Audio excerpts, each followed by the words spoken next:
एक गांव में किशन और मुरली नाम के दो भाई रहा करते थे। जैसे सांप और नेवले की आपस में कभी नहीं बनती, इसी प्रकार इन दोनों भाइयों की भी आपस में कभी नहीं बनती थी।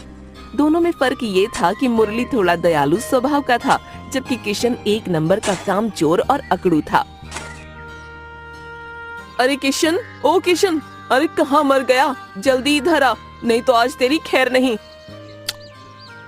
ओह, ये माँ भी ना हर वक्त मुझे ही पुकारती रहती है, जैसे कि मैं इनके गले का घंटा हूँ। अभी तो मैं इस पेड़ पर चढ़ाई था कि माँ का बुलावा आ गया। अब मुझे फिर से नीचे उतरना पड़ेगा। किशन, आ रहा है तू कि मुझे ही आना पड़ेगा तेरे पास? अरे माँ, चिल्ला कह रही हो? 1 मिनट रुको, आ रहा हूँ। किशन झट से पेड़ से नीचे उतरकर राधा बाई के पास पहुँच जाता है।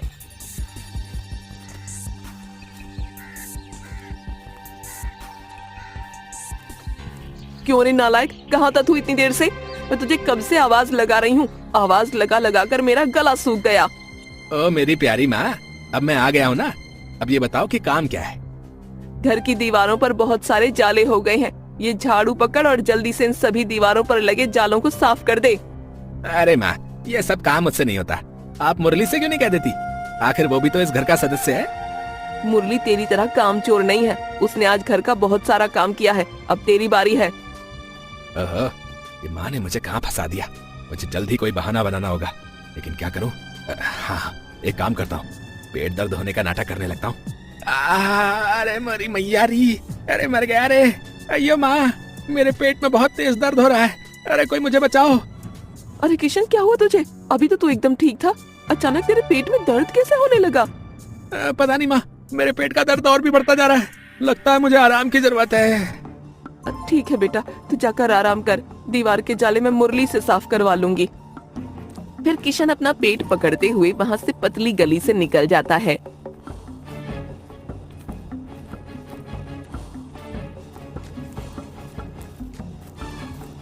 अरे माँ, ये भैया ने अपना पेट क्यों पकड़ कर रखा है? क्या भैया पेट से हैं? चुप कर नालायक, नहीं तो दूंगी एक कान के नीचे। तो फिर माँ, आखिर हुआ क्या है, ये तो बताइए। मैंने किशन को इन दीवारों के जाले साफ करने को कहा था, तभी अचानक उसके पेट में दर्द होने लगा। फिर मैंने उसे आराम करने के लिए अपने कमरे में भेज दिया। अरे माँ, तुम भी भैया की मीठी मीठी बातों में आ गई। भैया के पेट में कोई दर्द नहीं है, ये सब उनके काम न करने के बहाने हैं। खैर छोड़िए, लाइए ये झाड़ू मुझे दे दीजिए। दीवार के जाले मैं साफ कर देता हूँ। इतना कहकर मुरली राधा बाई से झाड़ू लेकर दीवार पर लगे जालों को साफ करने लगता है और राधा बाई काम करने के लिए रसोई में चली जाती है। अरे, इस डिब्बे में तो बहुत सारे लड्डू रखे हुए थे जो मैंने पूजा के लिए बनाए थे। फिर इस डिब्बे के सारे लड्डू कहाँ गए? कहीं ये सब किशन का किया धरा तो नहीं?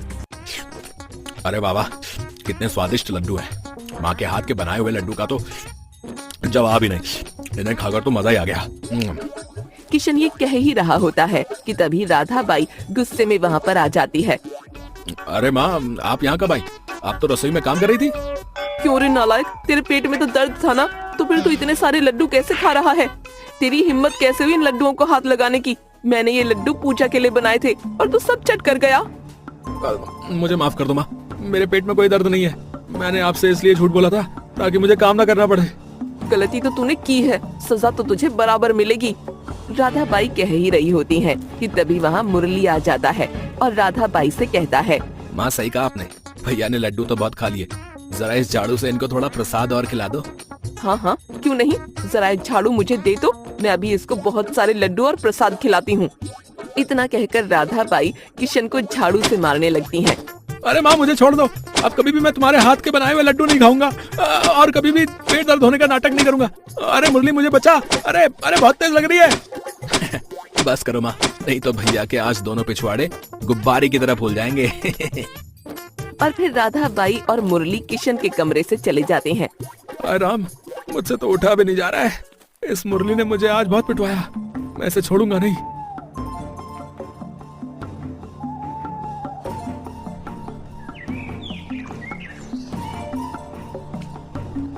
बच्चों, तुम्हारी नानी की तबीयत बहुत ज्यादा खराब है। मैं कुछ दिनों के लिए अपने मायके जा रही हूँ।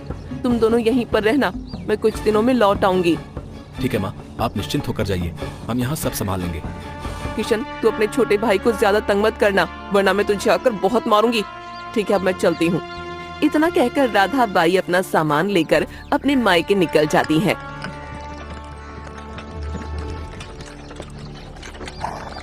अब आएगा ना मजा। जब माँ यहाँ रहती थी तो ये मुरली बहुत ही ज्यादा होशियार बनता था। अब मैं इसको बताता हूँ कि किशन क्या चीज है। आओ पक्षियों आओ, मैंने तुम्हारे लिए खाने का बंदोबस्त कर दिया है। जल्दी से इन चावल के दानों को खा लो, वरना कोई और पक्षी इन दानों को अपनी चोंच में दबाकर ले जाएगा। मुरली बड़ा ही समझदार और दयालु व्यक्ति था।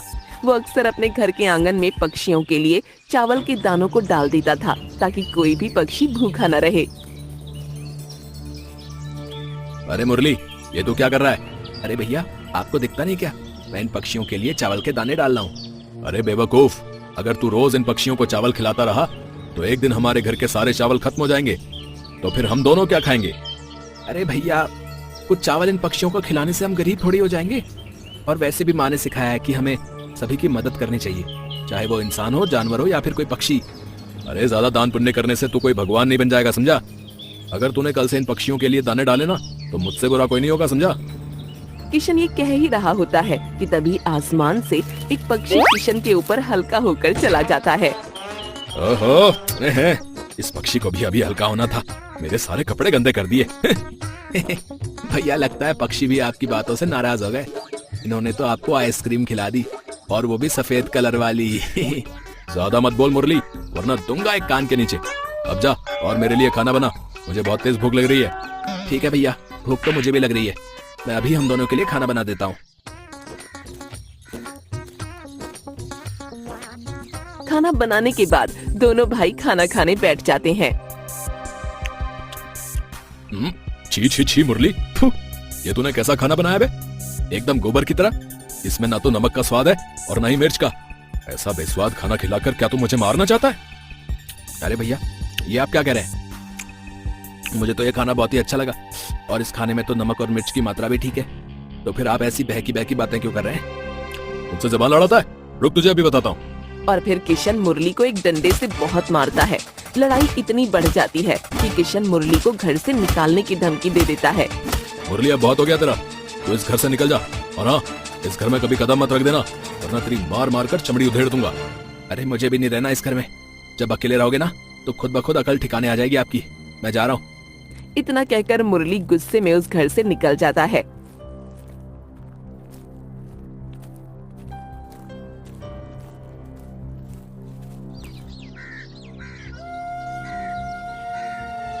मेरा क्या कसूर था जो भैया ने मुझे घर से निकाल दिया?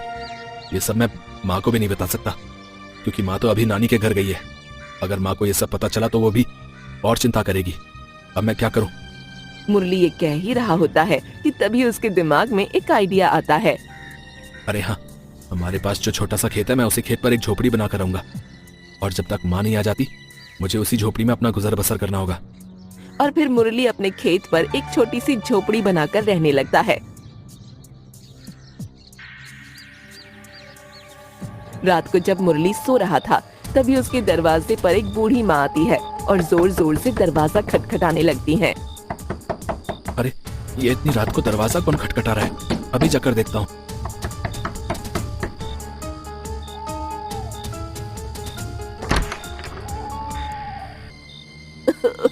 बेटा, मैं बहुत दूर से आई हूँ।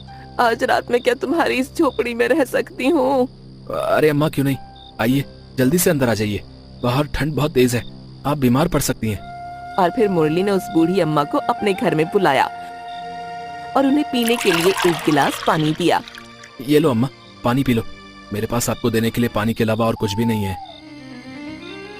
कोई बात नहीं बेटा, मेरे लिए पानी अमृत के समान है। इसे पीकर कम से कम मेरी प्यास तो बुझ ही जाएगी। फिर वो बूढ़ी अम्मा एक ही सांस में झट से पानी पी गईं। ऐसा लग रहा था जैसे कई जन्मों की प्यासी हों। बेटा, क्या तुम अकेले हो? साथ में कोई नहीं रहता?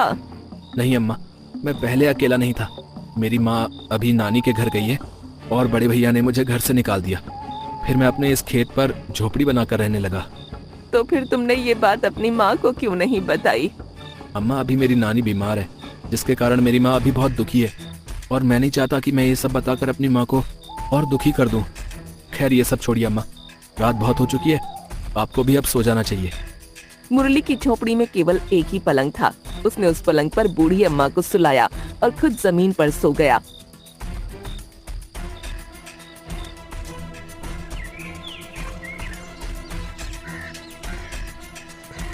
बेटा अब मैं चलती हूँ, लेकिन जाने से पहले मैं तुम्हें कुछ देना चाहती हूँ।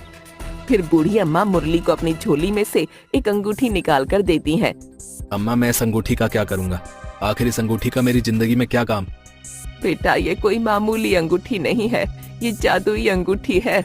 जब तुम इसको पहनकर अपनी मुट्ठी बंद करके दोबारा खोलोगे तो तुम्हें एक सोने का सिक्का मिलेगा। क्या आप सच कह रही हैं अम्मा? हाँ बेटा, लेकिन इसका इस्तेमाल लालच के लिए मत करना, वरना तुम्हारे साथ कुछ बुरा हो सकता है।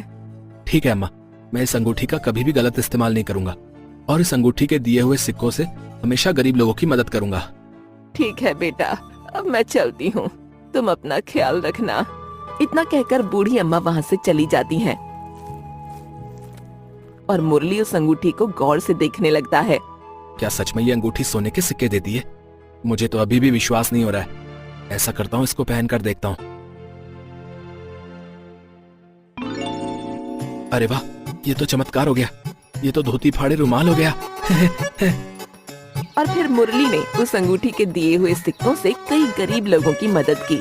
लेकिन ये बात किशन के कानों तक भी पहुंच गई कि मुरली गरीब लोगों की मदद करता है।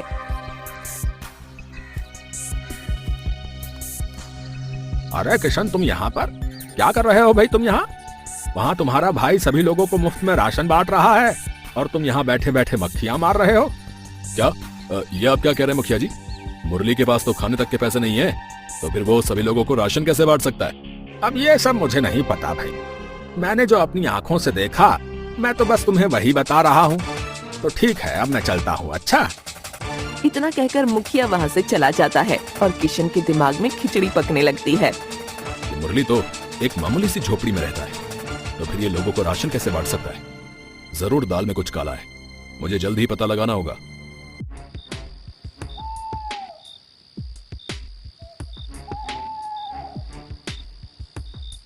अच्छा, तो ये माजरा है। अगर ये अंगूठी मुझे मिल गई तो मैं जल्द ही करोड़पति बन जाऊंगा। मुझे कैसे भी करके ये अंगूठी मुरली से हासिल करनी ही होगी। आज तो मुझे लोगों की मदद करके बड़ा मजा आया। ये सब इस जादुई अंगूठी का कमाल है। अगर ये ना होती तो मैं गरीब लोगों की मदद भी ना कर पाता। ऐसा करता हूँ, अब इसे संभाल कर रख देता हूँ। जब मुझे इसकी जरूरत होगी तब मैं इसे निकाल लूंगा। इतना कहकर मुरली उस अंगूठी को अपने तकिए के नीचे रखकर सो जाता है। लेकिन ये सब किशन छिप कर देख लेता है। अब मुझे इस अंगूठी को हासिल करने से कोई नहीं रोक सकता।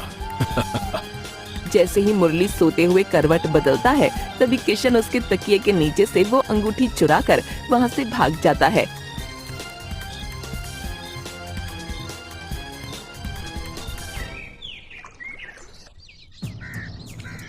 अब जल्दी से मैं इस अंगूठी को पहन लेता हूँ। अब मुझे अमीर होने से कोई नहीं रोक सकता। जैसे ही किशन उस अंगूठी को अपनी उंगली में पहनता है, तभी उसका पूरा शरीर एक सुअर के भेष में परिवर्तित हो जाता है। अरे अरे, ये क्या हो गया? मेरा चेहरा तो एकदम सुअर जैसा बन गया। अब मैं क्या करूं? इधर किशन अपने आप को देखकर रो रहा था। उधर मुरली उठते ही अपने तकिए के नीचे उस जादुई अंगूठी को ढूंढता है। अरे, मेरी अंगूठी कहाँ गई? मैंने उसको इस तकिए के नीचे यही तो रखा था। मुरली मेरे भाई, मुझे बचा ले। देखना मेरे साथ ये क्या हो गया। अब मैं क्या करूं? अरे, ये सुअर कहाँ से आ गया? ए सुअर, चल भाग यहाँ से। अरे मुरली, मैं कोई सुअर नहीं हूँ, मैं किशन हूँ। किशन, अरे तेरा बड़ा भाई। अरे भैया आप, लेकिन आपकी ये हालत कैसे हुई? मुरली मुझे माफ कर दे, मैंने तेरी वो जादुई अंगूठी चुरा ली और जैसे ही उसको मैंने अपनी उंगली में पहना तो मेरा चेहरा सुअर जैसा बन गया। क्या भैया, आपको उस अंगूठी को चुराने की क्या जरूरत थी? आप मुझसे मांग लेते, मैं आपको वैसे ही वो अंगूठी दे देता। मुझे माफ कर दे मेरे भाई, लेकिन मेरे इस चेहरे का कुछ कर, वरना सभी लोग मुझे सुअर कह के चढ़ाएंगे। भैया, इसमें मैं अब कुछ नहीं कर सकता। ये अंगूठी मुझे एक बूढ़ी अम्मा ने दी थी और कहा था कि जो भी व्यक्ति इस अंगूठी का गलत इस्तेमाल करेगा उसके साथ बहुत बुरा होगा। तो क्या अब मुझे जिंदगी भर ऐसे ही रहना पड़ेगा? मुरली ये कह ही रहा होता है, तभी वहाँ उसकी माँ राधा बाई आ जाती है। अरे माँ, आप आ गई। लेकिन आपके सिर पर ये पट्टी क्यों बंधी हुई है? बेटा, रास्ते से आते वक्त मैं एक बड़े पत्थर से टकरा गई थी, जिसके कारण मेरे सिर में चोट लग गई थी और फिर मुझे इन बूढ़ी अम्मा ने उठाया और मेरे सिर पर पट्टी बांधकर मुझे यहाँ तक ले आई। अरे अम्मा, आप? बेटा, क्या तू इन अम्मा को जानता है? हाँ माँ, ये अम्मा कुछ दिन पहले रात को मेरी झोपड़ी में आई थी और फिर सुबह होते ही ये अम्मा मुझे एक जादुई अंगूठी देकर चली गई। क्या जादुई अंगूठी? मैं कुछ समझी नहीं। और मुरली, तू अपने खेत पर इस झोपड़ी में क्यों रह रहा है? सच सच बता, आखिर माजरा क्या है? फिर मुरली ने राधा बाई को किशन और बूढ़ी अम्मा की सारी घटना बताई।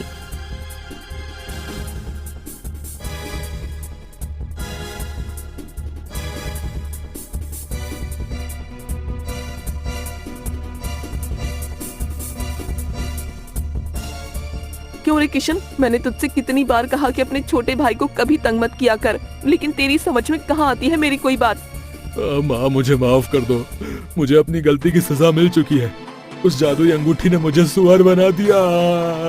ए अम्मा, मेरे बड़े भैया को पहले जैसा बना दीजिए ना, उनको अपनी गलती का पछतावा हो चुका है। ठीक है बेटा, जैसी तेरी मर्जी। और फिर बूढ़ी अम्मा मुरली से वो अंगूठी लेकर उस पर कुछ मंत्र पढ़ने लगती हैं और मंत्र पढ़ते ही वो अंगूठी टूट जाती है और किशन एकदम पहले जैसा हो जाता है। अम्मा, आपका बहुत बहुत धन्यवाद।